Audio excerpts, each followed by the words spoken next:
자, ESG 타이틀이 나왔네요. 뭐 잠시 후에 금리 이슈도 있고 금통위 결과가 나올 텐데 10시 좀 넘으면 나올 것 같고 뭐 금리하고 건설주 또 뗄래야 뗄 수도 없고 민감하니까 여러 가지 뭐 이 얘기 저 얘기 좀 나눠볼까요? 애널리스트 코너고요. SK증권 리서치센터 건설건자재 애널리스트 신서정 연구원 함께합니다. 어서 오십시오. 안녕하십니까. 네. 뭐 개인사에 대해서는 얘기 안 하는 게 좋겠고, 네. 하여튼 뭐 좋은 쪽으로 또 이제 많이 하신다니까. 자, 일단 최근에 증시가 조금 이렇게 스테이블하고 정체되어 있을 때는 이 같은 또 민감한 업종이라고 해야 될 수 있는 건설 업종도 좀 지지부진하고 워낙 그 사회적인 이슈들이 크잖아요. 대선 전국에서 뭐 그 어떤 특정은 하진 않겠어요. 민감하니까. 네, 그러다 보니까 건설 업종도 조금 이렇게 납작 엎드려 있는 것 같은데 건설 업종 분위기가 좀 어떻습니까? 건설업종이 상반기랑은 다르게 다소 쉬어가는 분위기가 연출이 되고 있고요. 다만 안정적인 실적이 뒷받침되어 있는 구간이기 때문에 좀 많이 빠지면 다시금 기관이나 외국인 중심으로 매수세가 들어오는 그림이긴 한데 뭐 전반적으로 봤을 때는 크게 모멘텀이 있는 상황은 아닙니다만 뭐 내년 초까지는 코스피 대비로는 아웃퍼폼을 할 것이다라고 저는 생각을 해보고 있고 기존에 제가 계속해서 말씀을 드렸던 투자 포인트, 뭐 분양 물량이나 실적이나 아니면 대선 관련된 모멘텀이나 이런 것들이 여전히 유효하다라고 판단을 하고 있기는 합니다. 네. 보통 이제 대선 전국으로 들어가면은 뭐 대선 주자들, 뭐 후보들마다 정책들을 내놓잖아요. 뭐 사전 정책과 그다음에 당선 이후에 뭐 경제 정책들 하면은 보통 경기 부양 이슈들이 있기 때문에 보통 많이 그 건설 경기도 얘기를 하잖아요. 뭐 주택 시장도 그렇고. 거기에 이제 단기 이벤트라고 한다면은 아침에 이제 제가 좀 뭐 멘트는 해드렸습니다만 대북 관련된 이슈 여기도 분명히 이벤트 재료가 되잖아요. 맞습니다. 가늠하기는 굉장히 어려워요. 네. 측정도 안 되고 뭐 예상도 어려운데 일단은 건설주 업종들 3분기 실적을 먼저 봐야 될 것 같은데 어떻게 전망이 되던가요? 일단 2분기에는 대형 건설사 중심으로 일회성 이슈가 다소 꼈었던 분기였다라면 3분기는 그런 사항들이 아직까지는 포착되어 있지 않아서 안정적으로 컨센서스에 부합하는 실적을 찍지 않을까라고 예상을 하고 있고요. 일부 건설사들, 예를 들어서 대우건설 같은 경우에는 코로나19로 인한 해외 현장들의 영향들을 일시적으로 비용으로 반영할 가능성은 있어서 뭐 컨센서스 대비 조금 눌릴 수 있다라고 생각을 하고 있고 네. GS건설 같은 경우에는 주택 부분은 계속해서 안정적으로 이익이 나오고 있는데 토목이나 플랜트 부분에서 여전히 부진한 상황이어서 소폭 컨센서스를 미달할 가능성도 있어 보인다라고 생각을 하지만 전반적으로 봤을 때는 컨센에 부합하는 무난한 분기 실적을 기록하지 않을까 이렇게 생각을 하고 있습니다. 네. 자, 그럼 개별 기업들 몇 가지 이제 세분해서 보도록 할까요? 삼성 엔지니어링 먼저 볼까요? 유가 상승으로 해외 수주가 굉장히 좀 본격화될 수 있다. 아무래도 플랜트 쪽이 강하니까 석유 분용, 그러니까 석화 부분하고 석화, 석유화 이렇게 나눠져 있잖아요. 네. 어떨까요? 삼성 엔지니어링 사실 주가 추이가 상당히 좋았었고 네. 뭐 모멘텀이 올해 같은 경우에는 상당히 많이 몰려 있었던 해였는데 뭐 수주 모멘텀이라던가 유가 콜도 있었지만 수소와 같은 테마랑 엮이면서 주가 수익률이 상당히 좋았었던 측면이 있었고요. 펀더멘털 측면에서 유가가 올랐을 때 발주량이 개선되면서 삼성 엔지니어링의 뭐 펀더멘털이나 센티멘트 개선될 여지가 충분히 있어 보인다라고 생각을 하고 있고 이번 3분기 같은 경우에는 이미 공시되어 있는 유럽의 산업설비 정도만 수주로 잡힐 수 있을 것 같고 4분기에는 대형 프로젝트들의 파이프라인이 다소 있는 상황이긴 합니다. 뭐 줄루프라던가 러시아 BCGC 같은 프로젝트들 수주로 인식이 된다라면 이미 충분히 많이 올랐음에도 불구하고 추가적인 상승 여력 충분히 더 남아있지 않을까라고 생각을 하고 있는 종목입니다. 네. 전자공시 들어가면 단일 판매 공급 계약 체결이 도배가 돼 있군요. 네. 네. 뭐 엄청 뭐가 들어오는 것 같은데 이 아까 말씀드린 대로 삼성 엔지니어링은 이제 석유화학 플랜트가 있고 비석유화학 쪽은 친환경 쪽으로도 있고 뭐 전기 고객사들이 다양하잖아요. 네.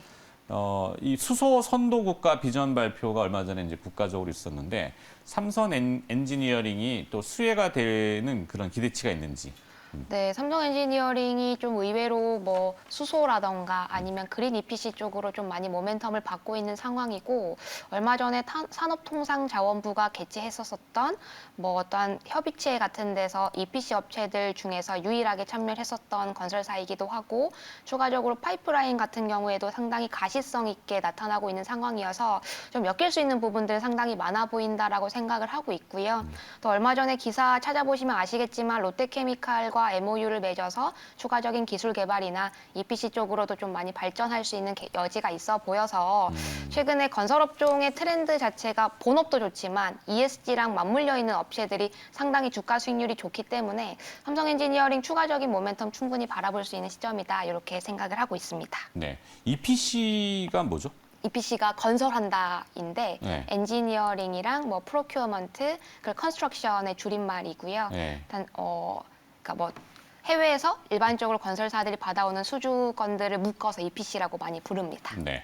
아까 이제 화공 분야하고 비화공 분야에서 그린 솔루션, 뭐 요즘 그 수소, 탄소 포집 활용 저장, 그 CCUS라고도 용어들이 좀 어려운데 그쪽도 계속 수주가 들어오는 모양이죠. 맞습니다. 삼성 엔지니어링이 과거에 CCUS 레코드가 있기 때문에 향후와 이것과 관련된 시장이 커진다라면 충분히 수주 메리트가 있을 수 있는 상황이다라고 판단을 하고 있고, 네. 또 삼성 벤처 투자 등을 통해서 여러 기술 개발에도 상당히 적극적인 모습을 보이고 있어서 굉장히 선제적인 대응을 하고 있다, 이렇게 판단을 하고 있습니다. 네. 자, 다음은 이제 GS건설로 좀 넘어가 볼까요? GS건설 역시 이런 좀 전에 얘기했던 그 친환경, 그린, 뭐 ESG, 뭐 CCUS, 뭐 다 용어들은 어렵습니다만 수소 모멘텀이 있나요? GS건설도? 이것도 설명을 좀 드릴게요. GS건설은 사실 수소 모멘텀이라기보다는 네. 환경 모멘텀으로서 뭐 에네르마라던가 이니마와 관련된 강조할 수 있는 부분들이 상당히 많고요. GS 이니마 같은 경우에는 수처리 자회사인가요? 부분, 에네르마 네, 맞습니다. 어. 이니마랑 네. 에네르마인데, 자회사 이니마는 사실 상장을 앞두고 있는 시점에서 제가 여러 번 언급을 드렸던 수처리 회사라고 보시면 될 것 같고, 물을 처리하는. 네, 맞습니다. 에네르마 같은 경우에는 최근에 뉴스상으로 상당히 핫한 이슈이기도 한데 2차 전지 재활용 사업을 하는 부분이고요. 블랙 파우더 같은 것들을 2만 톤 정도 꾸준히 처리할 수 있는 공장을 지금 설립을 하고 있고, 뭐 결국에는 뭐 이런 부분들이 실적으로도 꽂히겠지만 최근에 뭐 모멘텀이라던가 멀티플 측면에서도 긍정적으로 해석할 수 있는 여지가 많아 보이고, 아시겠지만 2차 전지의 시장 성장 여력이 상당히 높아 보이기 때문에 유관에서 GS 에네르마도 향후 성장 동력이 상당히 확보되어 있는 국면이다, 이렇게 판단을 하고 있습니다. 네.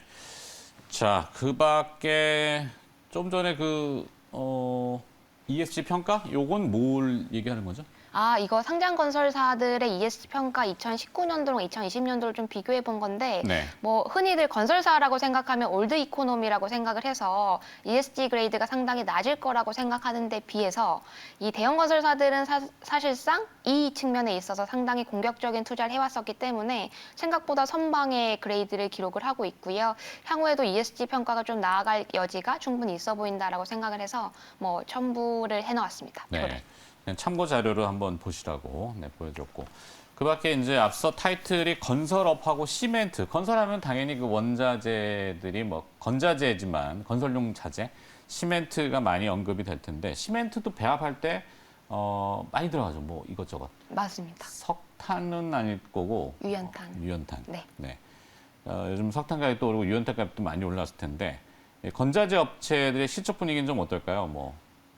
재료값이 올라왔으면 당연히 판매가도 올리면 편하지만 즉각 반영되기는 어려울 것 같은데. 맞습니다. 일단 가구업체들은 여전히 원자재 가격 급등 이슈가 뭐 믹스 단에서는 안 좋게 가구 업체들? 네, 영향을 미칠 수 있을 것 같고요. 뭐 오늘 레포트를 쓰긴 했습니다만 지누스 같은 경우에는 글로벌 물류 대란이 3분기에도 여전히 영향을 미칠 수 있을 것 같아서 네. 다소 실적 기대치는 좀 낮추시는 게 좋지 않을까라고 생각을 합니다만, 지누스는 이 뭐죠? 매트리스 맞습니다. 매트리스. 네, 미국이랑 용어들이 요즘 자꾸 떠듬거려가지고 큰일 났네. 네, 네. 매트리스 인터넷 판매 전용. 맞습니다. 이렇게 된 거죠. 상당히 평판이 좋은 기업인데 사실 글로벌 피어들 대비로는 밸류에이션이 상당히 싼 편이어서 네. 뭐 실적 메리트로 추천을 하는 것은 아닌데 지누스 뭐 중장기적인 관점으로 보았을 때는 좀 주가가 추가적으로 하락했을 때 뭐 저가 매수할 수 있는 기회로 활용하실 수도 있지 않을까 싶고요.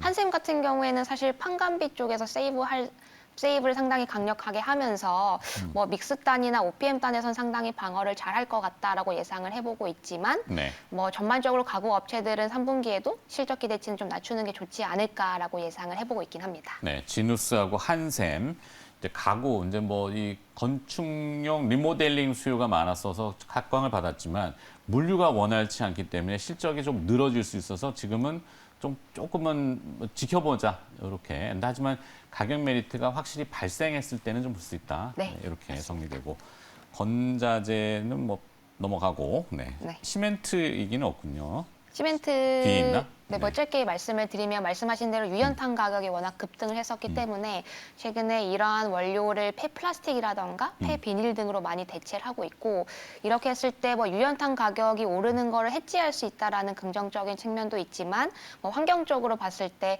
폐플라스틱이라던가 폐비닐을 대신 태워주면서 네. 소각 수수료라던가 탄소 배출권 매각이익 같은 것들도 충분히 추가적으로 잡힐 수 있는 분위기다 이렇게 생각을 합니다. 네. 그래서 현재 탑픽은 현재 탑픽은 사실 대형 건설사 제가 GS건설이랑 현대건설 좀 왔다 갔다 하면서 말씀을 드리고 있기는 한데요. 네. 3분기 실적이 GS건설을 조금 쉬어갈 수 있는 상황인데다가 유가가 굉장히 빠르게 급등을 하고 있어서 수혜를 받을 수 있는 현대건설 쪽 조금 더 단기 모멘텀은 더 있지 않을까 이렇게 생각을 하고 현대건설. 있습니다. 네, 현대건설하면 또 아까 대우건설도 얘기했지만 또 위쪽 노스 같은 네. 북쪽이 떠오르긴 하는데 잘 됐으면 좋겠네요. 자, 제가 그동안 또 이제 많이 고생을 해주셨고요. 건설업과 시멘트업이 그린 ESG라는 주제로 오늘 여기 얘기 들어봤습니다.